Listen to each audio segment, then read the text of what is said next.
ওদালগুৰি জিলাৰ আজি 23 সংখ্যক জন্মদিন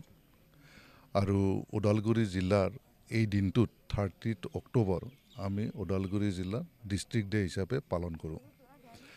আৰু এই ডিষ্ট্ৰিক্ট ডে পালন কৰাৰ কাৰণে এই বছৰত যেহেতুকে আমাৰ সকলোৰে মৰমৰ হিয়াৰামটো জুবিন গাৰ্গৰ 52 বছৰ বয়সত তেখেতৰ মৃত্যু হ'ল তেখেতৰ স্মৃতি আমি সদায় জীয়াই ৰাখিব লাগিব আৰু যেহেতুকে জুবিন গাৰ্গে নাহৰক খুব ভাল পাইছিল সেইকাৰণে আমি প্ৰথম যিটো অনুষ্ঠান এই প্ৰথম অনুষ্ঠানটোৱে আমি 52 জোপা নাহৰ গছৰ ৰোপণেৰে আমি আৰম্ভ কৰিছোঁ আৰু ইয়াৰ পৰৱৰ্তী পৰ্যায়ত আমি আমাৰ বিভিন্ন প্ৰগ্ৰেম আছে সেই প্ৰগ্ৰেমৰ আছে আমাৰ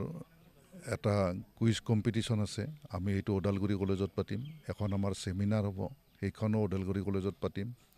লগতে আমাৰ এখন আৰ্ট কম্পিটিশ্যন হ'ব ইয়াতে আমাৰ পেৰেড গ্ৰাউণ্ডতে কৰিম লগতে বিভিন্ন ধৰণৰ ডিপাৰ্টমেণ্টবিলাকৰ পৰা ষ্টল কিছুমান আহিছে আমাৰ এই ষ্টলবিলাকত যাতে আমাৰ যিবিলাক লোকেল এণ্টাৰপ্ৰিনাৰ তেখেতসকলৰ এক্সিবিশ্যন কৰিব পাৰে তাৰো ব্যৱস্থা কৰিছোঁ লগতে এখন ছায়েন্স এক্সিবিশ্যনো আমি কৰিম আৰু এটা আমাৰ বৃহৎ ৰেলী